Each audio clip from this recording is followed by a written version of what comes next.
welcome back to my channel. Today I'm inside and it's starting to cool down outside a little bit. I'm still, I'm behind on everything in the garden, but I'm trying to catch up now a little bit. I think I feel good about the backyard. Backyard is starting to look better. I have just one more section that I need to clean up from the weeds. So that's done, and then I'm trying to progress more into the front part of the garden. But it's been so hot here that we've been trying to just keep everything alive. That was our main focus. But since we're progressing into towards the end of part of the summer, I'm already starting to think about my roses. So I went ahead and did some pre-order on some of the Belvedere roses already, and I wanted to share that with you today. Just stay inside; it's a little cooler, and and let's talk about roses. And I know roses take a bit more work than some other plants in the garden, but to me, it's well worth it because of something like this. I have this beautiful arrangement that I just made a couple of days ago, and I keep more I think about the garden, I keep thinking that I would like to focus for the back garden to be more focused on cut flowers, not necessarily to have a cut flower areas, and maybe part of it, but for most part, I would like to be mindful of planting plants that are going to be so I will be able to cut from.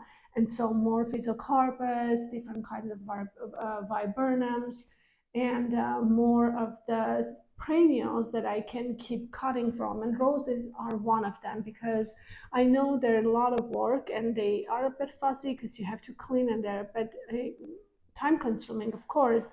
But they award with such beautiful flowers. A lot of times they take a break in the summertime, but they still produce enough where I can cut them from, like this arrangement here. I have some dahlias.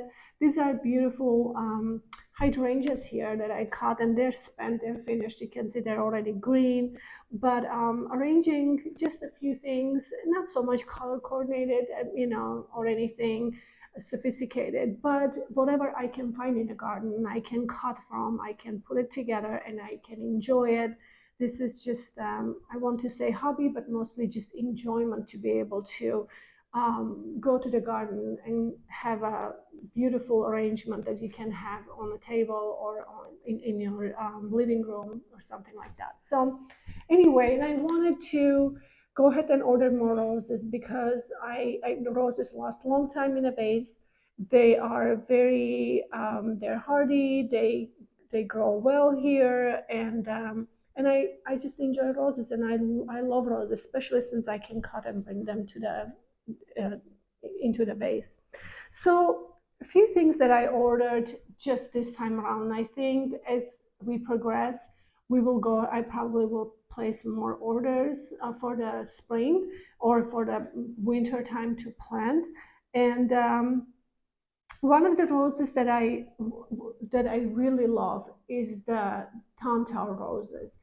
It's a German breeder, and for some reason I am so drawn to his roses because they are so healthy. I've had any of the roses that I planted, they very quickly acclimate, they grow vigorously, they are very hardy, and they're so unique. Like each one has a uniqueness to them. And so I have a couple of them here in this arrangement. Like this one is a candlelight that I planted last spring, I believe. Yeah, the last spring when I planted Belvedere roses. The bush is still really small, but it produced so many blooms already, and they just, when they newly opened, they have a beautiful deeper yellow color, more of a golden yellow. It's very beautiful. This one is a climbing rose, is called Deep Love. It's still really small, of course, and also we just need to keep thinking about when the roses are flushing their second or third time, the flowers get smaller. So don't expect to see the same in the spring, because they are the springtime. We have the first flush, and they are the largest one and the most beautiful roses that we can have in the spring.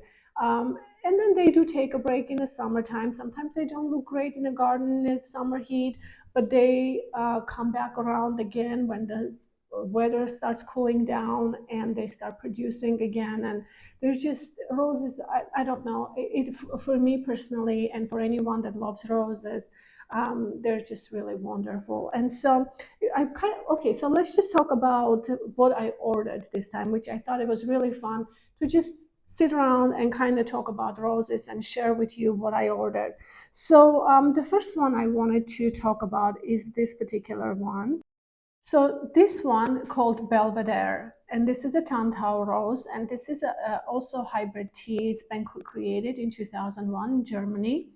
And I've been looking into this for a long time because I saw the picture of it in a Pinterest one time, and I absolutely fell in love with this rose, and I really, really wanted to have in my garden. And I haven't been able to find it for a very, very long time.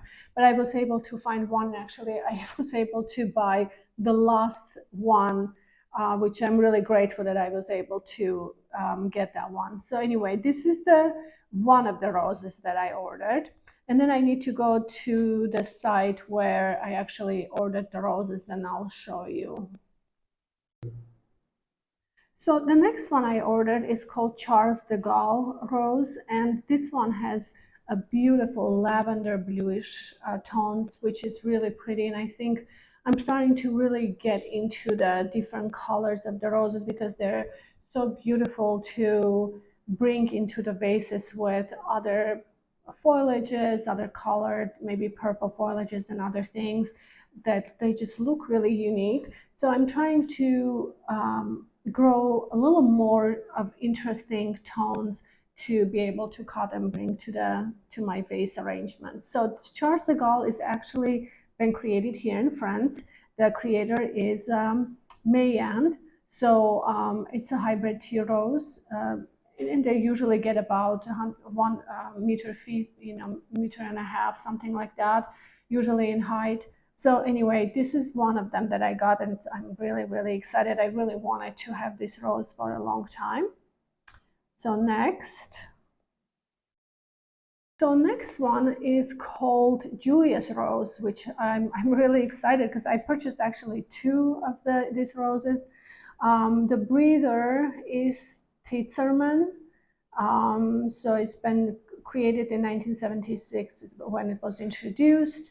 This is all German, which I don't read in German, but this is also has a really interesting caramel with the lavender tones. I think it's going to be really pretty. I'm very excited to see what this will look like in my garden and how I can arrange this with other plants and create a beautiful composition in a vase. So two of Julius Rose.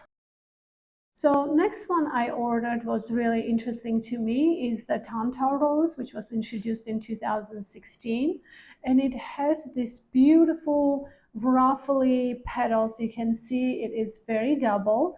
And it has a pink lavender petals, but it does have an orange interior, which is really unique, I think, and interesting. So I'm really excited about this. But we'll see. I'm always just so excited to plant new roses, and then they start blooming. Then I can see what they look like. Always just such an anticipation for me to wait and see what the roses are going to be look like, the flowers. Anyway, next one I'm really excited is this blueberry. It's called a blueberry nip, and this one is been introduced 1996. Breeder is Summerfield, and this one has been created in New Zealand, which is really interesting. But look at, oops, let me go back.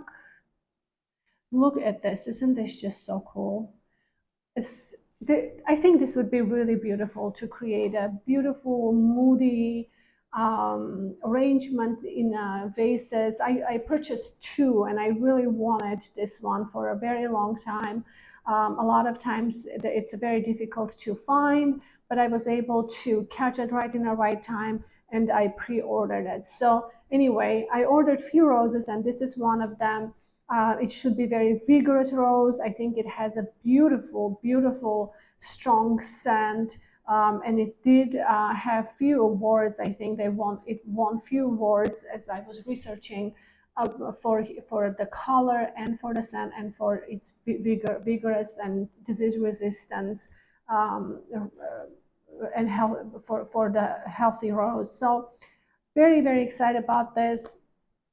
Um, so they will be basically, all the bare root roses will be arriving in starting October, maybe late September, starting actually probably October to November, and then all the way through the winter until December. So I'm trying to go ahead and start putting my pre-orders in, and this is a really good time to start ordering your roses. If you are, I mean, for the colder zones, it's not. I mean, I find that when I was living in Colorado and I was gardening, the winter time obviously was not the best time to plant.